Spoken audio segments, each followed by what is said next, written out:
Hello everybody, I just wanted to give a first impressions video for Ashes of Creation. This is a game that we've been covering in this channel for a couple of years now, and especially it's ramped up in the past year. Since I started YouTube, I've been making a lot of videos going over the things that Intrepid Studios has been covering. And finally, as of last week, we're able to play it. I, took the plunge. I did the $120 alpha key for Phase 1 of Alpha 2. And I have to say, I'm very, very impressed. I'm going to play some of the game with you guys and discuss my thoughts. I wanted to give my full thoughts. I wasn't able to do it last week for one reason. Spoiler alert, I was playing the game the entire weekend, so from literally Friday afternoon all the way through Monday afternoon, because they gave us an extra day for Veterans Day, which is really nice of Intrepid. It was just nothing but playing the game.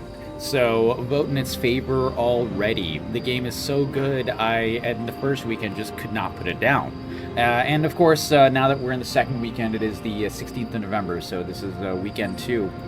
I'm in the same position, so I just wanted to, talk about it, talk about my thoughts and feelings, and give some details of what I like, what I don't like about Ashes of Creation.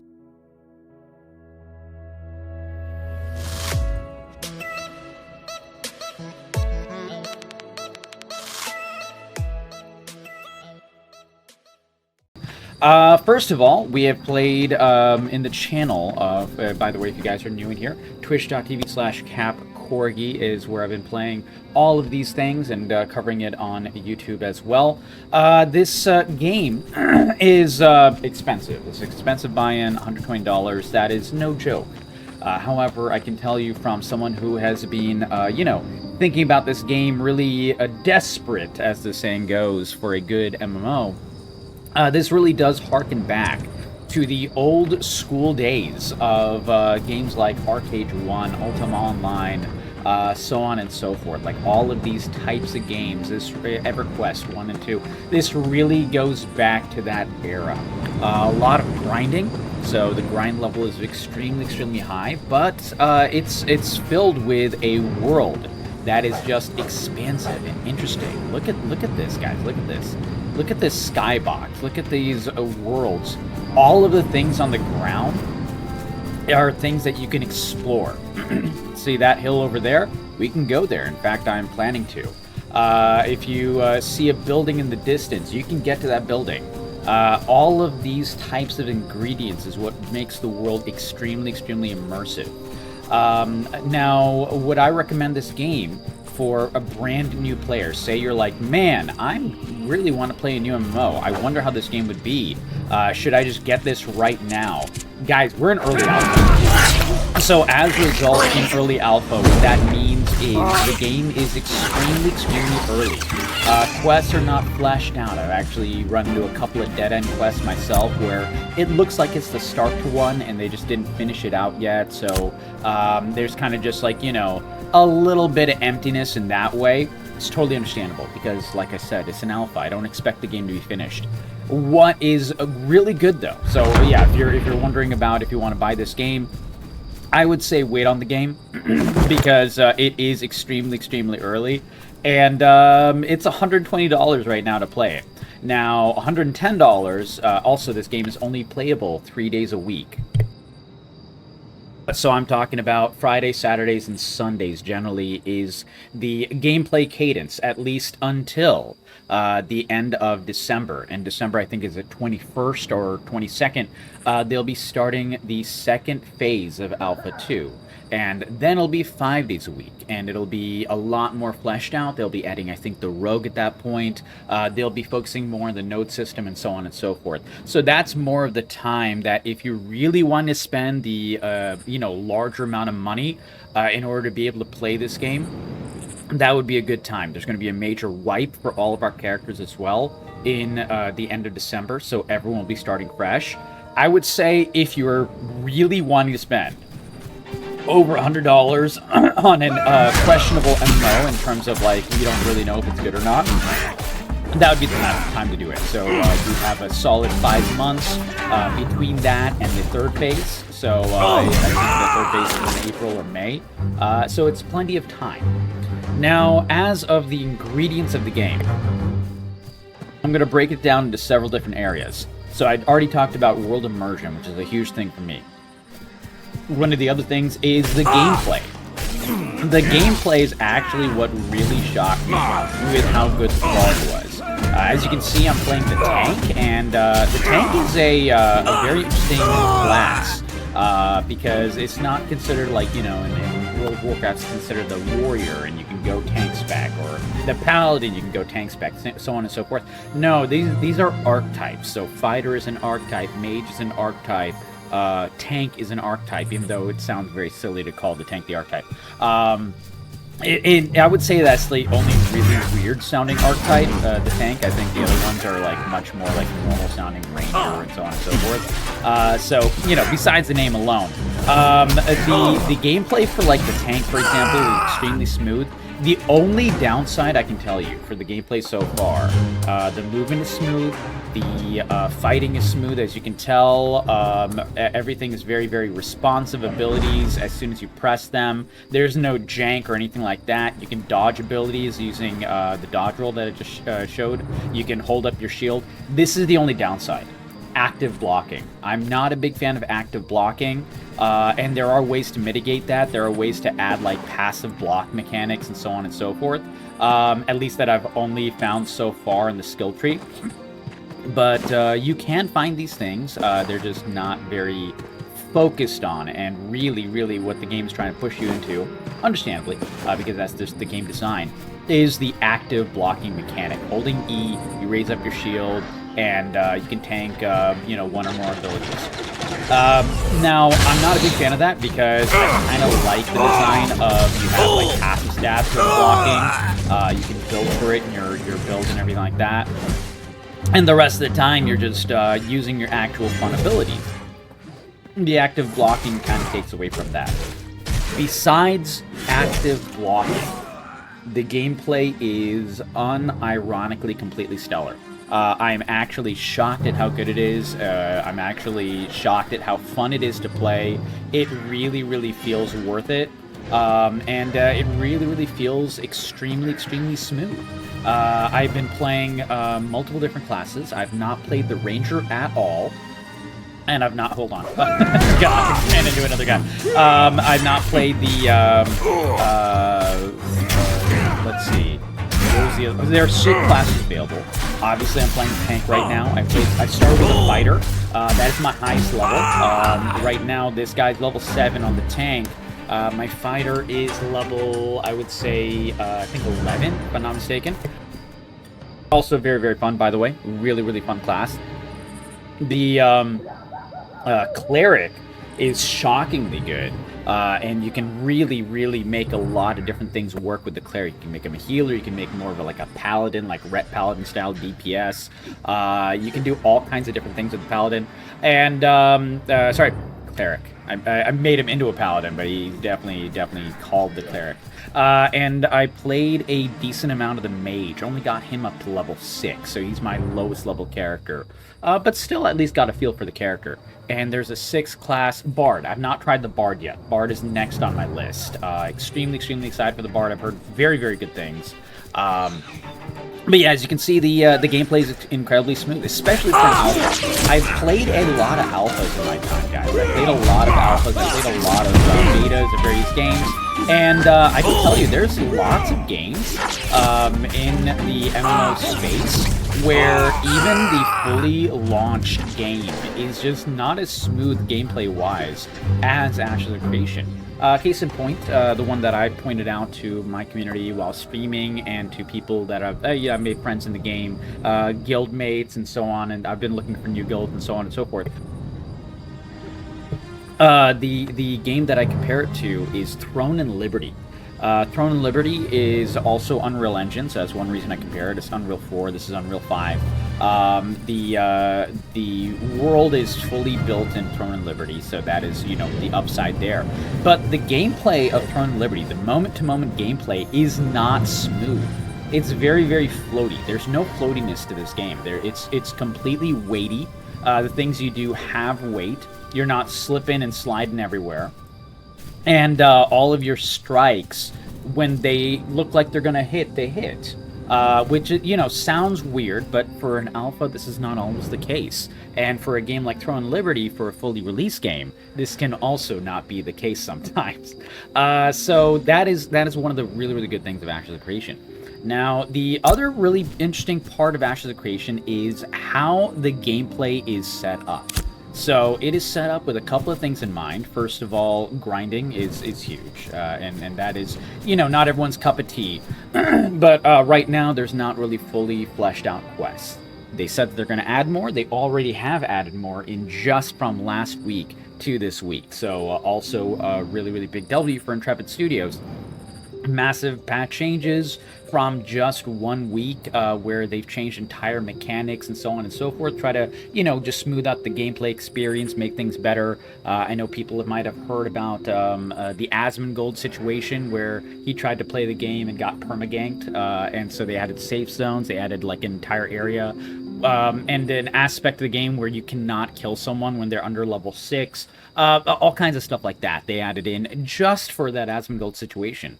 Really, really quick responses. But beyond that, the game is extremely grindy. It's made to be grindy. It is also made to incentivize group play. Everything is easier with a group in this game. Everything. And a lot of things are inaccessible if you're not in a group. There's entire areas of the map, like this one is pretty easy. This one is like a giant like raid area. Citadel of the Steel Bloom. It's like huge elite mobs. If you find one of the ways that the gameplay works is here, this guy. This is a named mob. He's kind of stuck in here. Don't worry about that. He's level 6. He has 600 health. They can have also 1-star, 2-star, and 3-star next to them. When they're level 6 and they're a 2-star, my guy, who is level 7, cannot take them. I can take 1-star easily. But like 2 stars, like that's a huge ramp up in their base stats. They have like, sometimes 3,000, 4,000 health and so on and so forth. And that's what you'll find in some of these open air dungeons. Lots of open air dungeons in this game. By the way, I think this is a really cool thing. I think this is a really good thing. I really like how that works. It incentivizes group play. It incentivizes group play also with how experience mechanics work. The experience is shared very fairly, and it is like I think it's like a percentage that is returned essentially. So if you're soloing and you kill 10 mobs and then you are with a group and you kill the same 10 mobs, you'll kill it much faster in a group, but you'll also gain the lion's share, not the full amount of experience, but the lion's share. So if I was grouped up with 4 people, I would be getting like 200 experience. And considering the speed at which that you're grinding out an area or quest or, a dungeon or whatever, with a group of 4 or 5 or 6 or whatever, like getting what amounts to about 70% of the experience bar from what you would get solo for like, a fraction of the speed, incentivize the group play. That means experience per hour, you are absolutely shredding it with a group. And it's just baked into the game. So it's not like saying, oh, you're forced to play it this way. It's just like, nah, this makes it easier. So that is a really, really good thing. A lot of implied game mechanics that kind of like nudge you into a direction as opposed to force you into a direction. I wish a lot of MMOs would learn that. Now, one of the other really good things is how beautiful the world is. Look at it. Just absolutely gorgeous. Of course, some shakiness in the background. They added clouds in this past week. So you can see it flashing a little bit in the distance. They're fixing that, but they've added weather mechanics in the past week. They've added all kinds of stuff.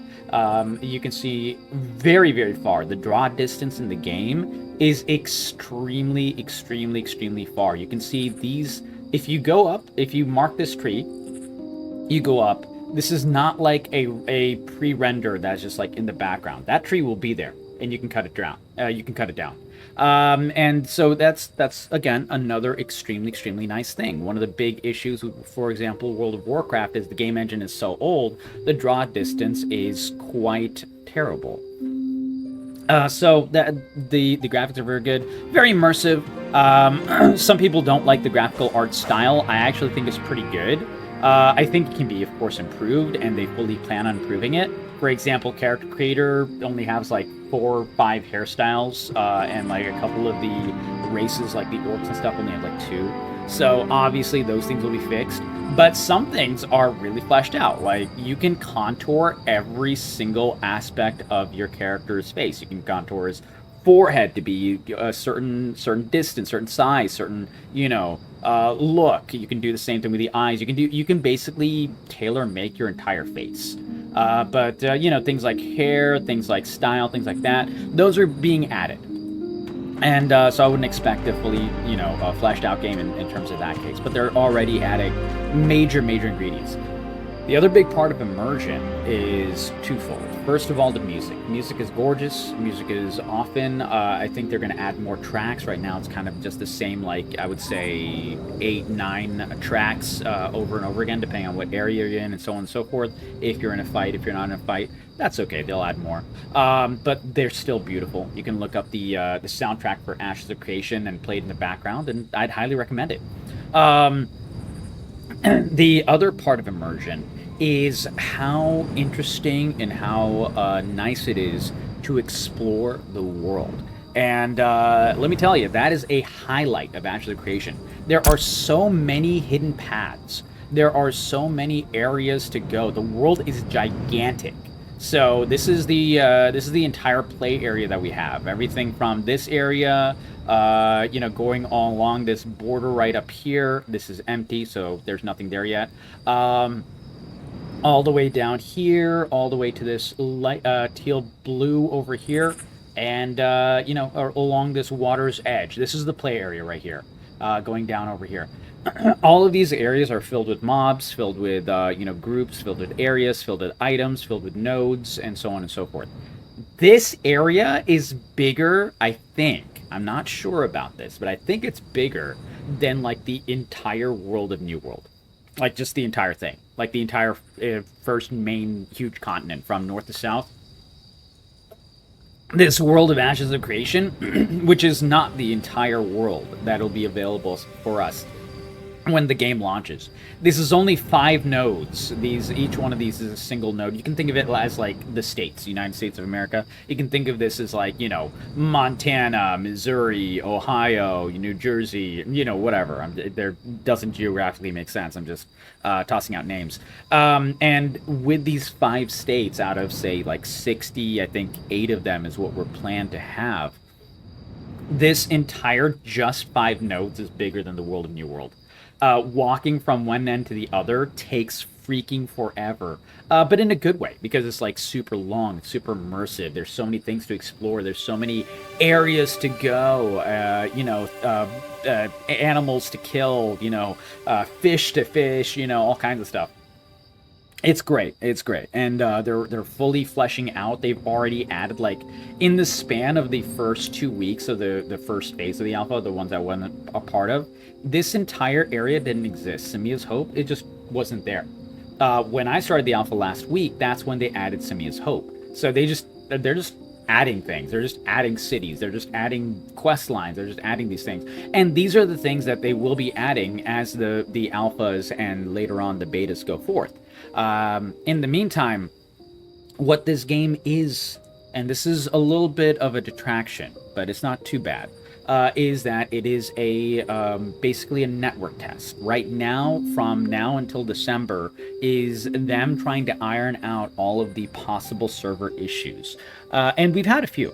So, for example, last week was pretty even. Last week was not too bad in terms of lag, in terms of, logging queues or anything like that. But today, as in, yesterday, Friday, November 15th, I had to check my date. was massive amounts of lag, lots of server lag, lots of rubber banding and so on and so forth. And now it's much more even. You don't really see much stuttering or anything like that. Not really any rubber banding. So these things are being ironed out, and they're doing it while they're adding things. So it kind of like is a lot of work for them. But I've considering what they've been able to accomplish in the past couple of weeks, Intrepid Studios is doing a great job with this. Now, the other aspect of the game that I think is in some ways very good, and in some ways not very good, is the crafting. Parts of it is really good. So the crafting that I've been focused on is... here, let's see if I can get to a crafting node. Is mining and lumber milling and making armor and weapons, blacksmithing, armor smithing, that kind of stuff. I love that kind of thing in pretty much any MMO. I usually play martial classes, so it lends into that. But these things work very well. I can show you the milling of lumber right here. We can just lumberjack. It feels very good. It sounds very good, a la New World, where the sound of hitting the tree or hitting the mining node and stuff. It really feels meaty. It feels good. These are good things. This is a good aspect. The tree goes down. It kind of makes sense how it falls or anything like that. It doesn't have collision. It's not like Valheim where if it lands on you, you'll take damage. Obviously, we're still having some server lag, but that part feels very, very good. I'm going to try to show you a crafting station. I'm right next to one, so it won't take too long.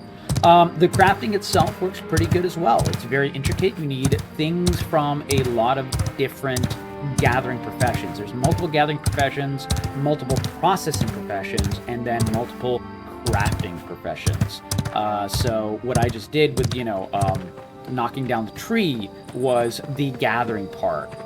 The jeweler over here is the crafting part. I know I showed you out of order. And then over here, the stoneworking is the processing part. So you take the raw materials, you process them, and then you use them to build things. In this case, right here, this is the jewelry. So, in terms of this, it works really well. So, like, for example, you need crude paper, which is, a material that probably agriculture would have. Right now, you can just buy it off a vendor because they didn't flesh out that part yet. But at least in order to let you be able to make these copper hoop earrings, for example, you can just buy the paper. But you'll be making that with a different gathering profession later on, a different processing profession. The basalt sand is used with, I think it's not quite stonemasonry. I think it's something else that you get the sand from. You get copper fragments from metalsmithing. So you need to blend all of these various crafting aspects in order to make a single item. For making a bow, you need copper fragments, which is metalworking. You need the logs, which is, obviously lumber milling. You need, I think, some kind of like string from, basically getting, I think it's like huntsman or hunting or something like that. The hunting mechanic is very rough. Say this horse is what I'm hunting. It's not, but say it is. I don't know where I can find a hunting node here. So you'd go up to it and you just press F 3 times, and then you like pet the horse, and then you kill it, and it's in your inventory right here somewhere, and then you can use that to make leather, use that to make a string or sinew or whatever you need for your items. Not every crafting is made equal. So the farming is just buying things off the vendor just because they wanted you to be able to process the materials for other crafting mechanics. The hunting is very weird. The fishing is completely AFK. So those 3 need work. But the anything with stoneworking, metalworking, lumber milling, all of those, they work extremely well. They work extremely well. Herbalism also is one that works really well. Let's see if I can find an herbalism node while I move around. So various mechanics for this is very fleshed out, some of which are not. So things can be fixed, and things are being fixed. They've already talked about how they want to fix the hunting mechanics and so on and so forth. So it's well on their purview. Now the big downside in terms of testing this. Here, this is an herbalism node. This is a little herbalism thing right here, snowdrop. So I'm just showing you an example.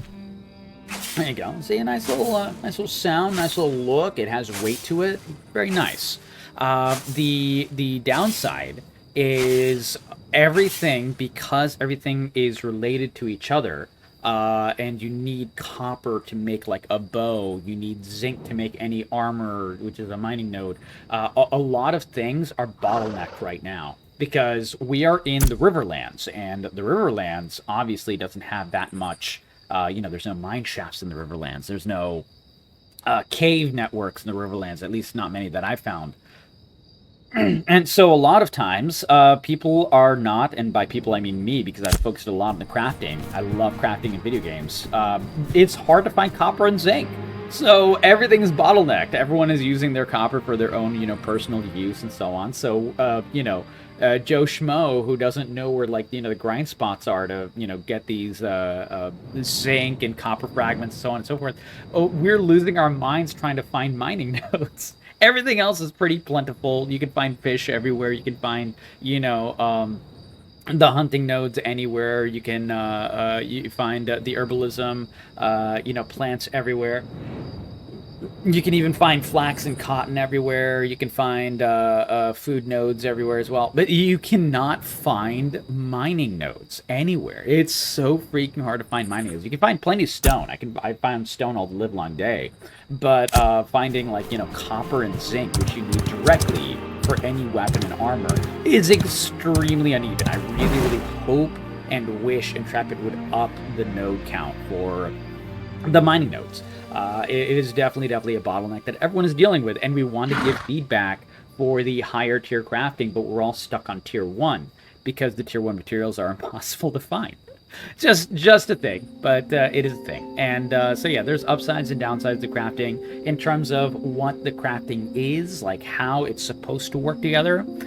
If there's enough mining nodes, very well made. I really like it. If you want to make a green bow, having the green basalt weapon mold, which you make out of the stone, that was the third part that I forgot. Having the green wood and having the green copper fragments would give you a green bow. You can go all the way up to heroic, even at level 1. You don't need to be a higher level in order to make a higher level weapon or armor if you find the requisite materials. Now, of course, if you're a higher gatherer, level 12 miner, or instead of level 2 mining, those things would give you a higher chance to get the better quality stone, the better quality this, the better quality that. But I found, legendary quality wood and so on as under level 10 as my character, and mining level 2, lumberjacking level 2, or whatever. So you can still find them. They're obviously rarer, but you can still find them, which is really, really nice. So when the gameplay works in terms of having enough mining nodes, the crafting is great. But yeah, I would say that this is basically far better of a game than I expected. Some nitpicks here. I would say, considering we were talking about how social the game is, considering how social the game is and how good it is at being social events, there's all kinds of, let's see if I can find one. Yeah, these exclamation points, these are random events. So these spawn randomly, and it's just this entire little mini group area. And if you go into this circle, everyone's doing the same timed quest. So other MMOs have this. F14 has this. Guild Wars has this. New World, I think, even has this. But these quests are something that gathers everyone together because it gives good experience, it gives good loot, and has a little mini boss and multiple waves and phases to the quest. All really, really good things. Downside is, considering how many good game mechanics that try to bring people together and how effective they are, there's no social tab. There's only a guild tab, but there's no actual friends list. Now, I think Intrepid, this is on their list, But that is definitely like, guys, what are you doing? We want a friends list because I'm meeting so many awesome people. And, right now I'm just like trying to just write people's names down on a notepad or something. Like I'm feeling like I'm in EverQuest 1 or whatever. But I think that even had a social tab.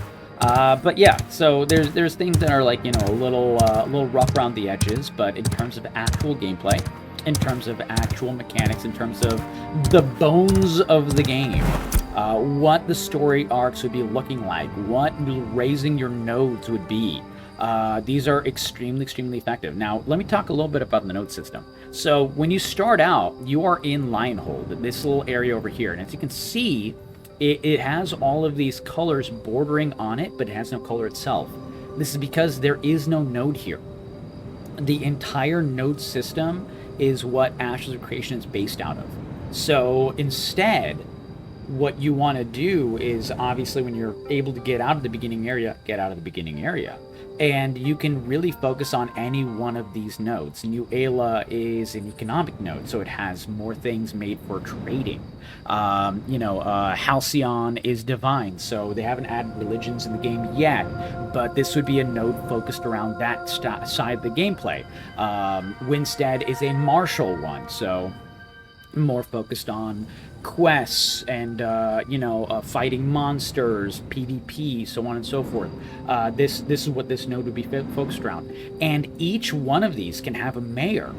So if I decided that, you know what, I want to be the martial king of this section and this server of Ashes of Creation, I could run for mayor for Winstead and basically state and drive what I want our section of the map to do.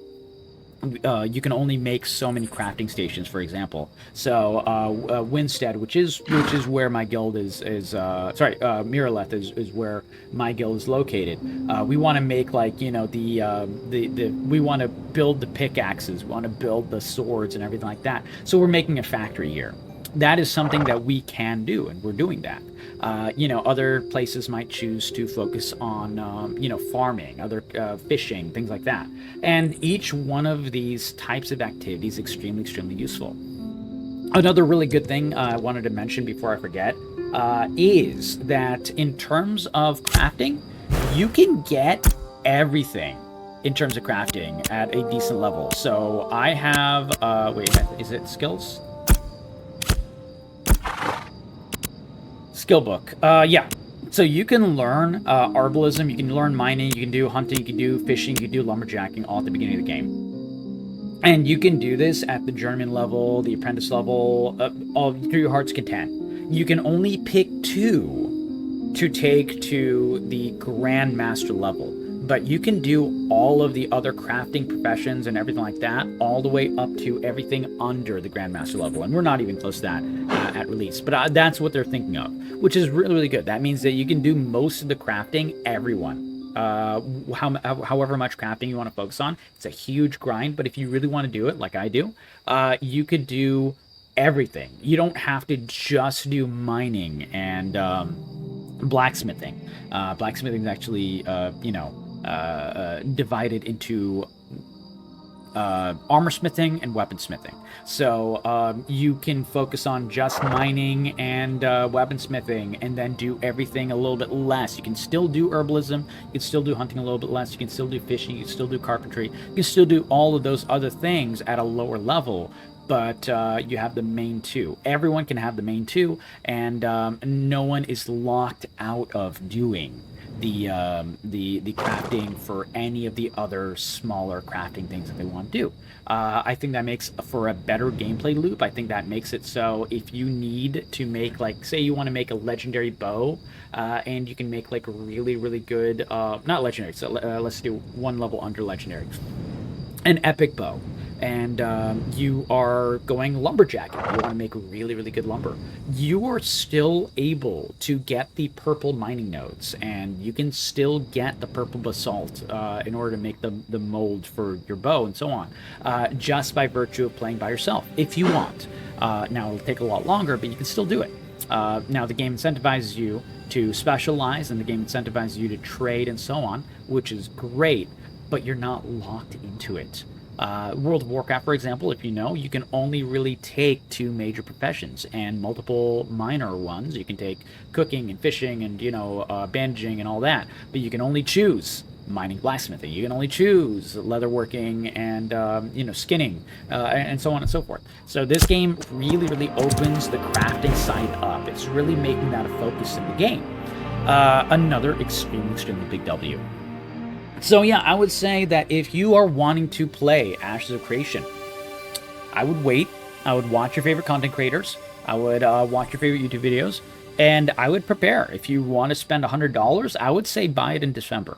And if you're not willing to pay $100, $110, which is totally fair, I would say wait until beta.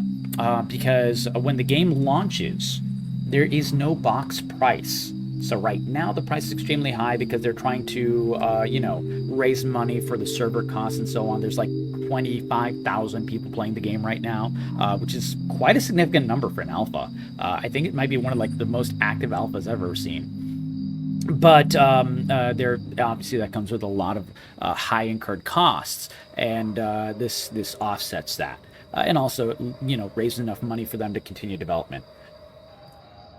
Being that as it may, if you really do want to pay that money, I would do so in December, because everything's going to be wiped at the end of December. We'll be playing 5 days a week after that, from end of December to all the way through May. Now, if you want to pay less than that, I would say wait until beta. They're probably going to have a beta deal, which will be much less money, or just wait for release. It'll be a couple of years, but this game has really good bones. It's growing extremely well, and Intrepid is being a great company with a lot of really good feedback, listening to feedback, putting out fires, but still adding content, adding interesting changes, and they're doing a fantastic job. And the other thing that really is interesting, that I really like, is the skill system. So there's multiple different skills. There's 6 different classes so far. This is the skill tree for the tank. There's lots of tank abilities. There's lots of, taunts, CC, so on and so forth.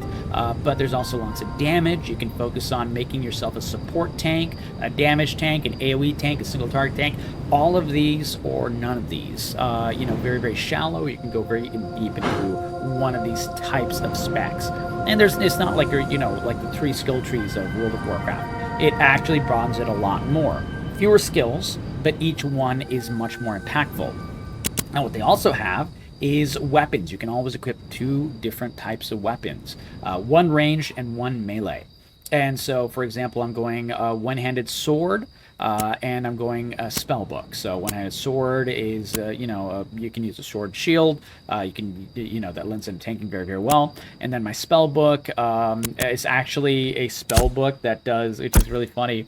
It does physical damage, so it still lends into like this scaling of my character a little bit better. But what you can do is have different options for your character. So my spell book, I can light things on fire. Just by virtue of doing normal attacks, my normal combo and so on and so forth. And you can use this type of thing with all kinds of different weapons in the game. So you actually have multiple different skills and multiple different skill trees that lend into making your character. You also have a stamina skill tree.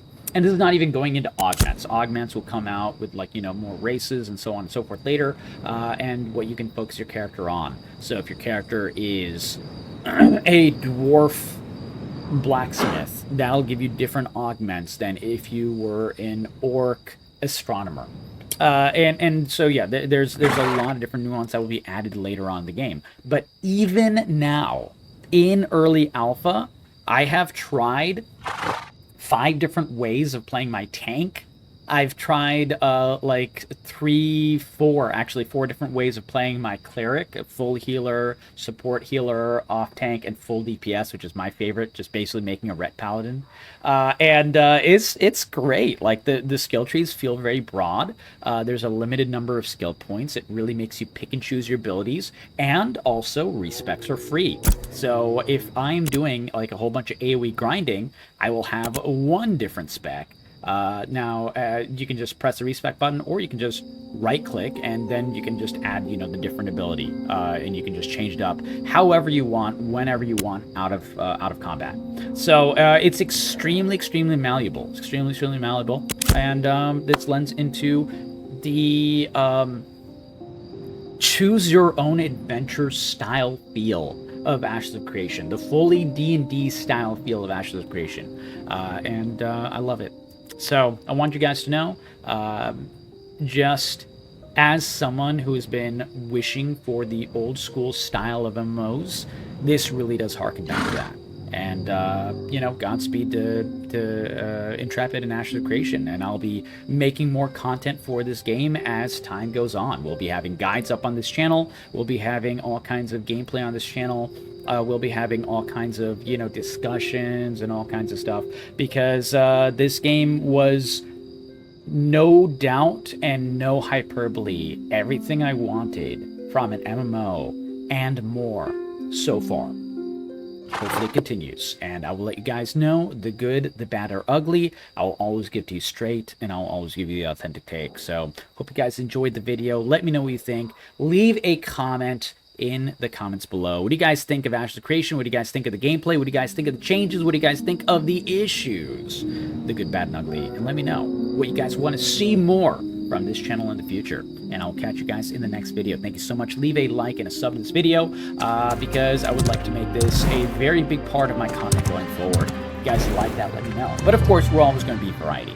Take care, and see you guys in the next video.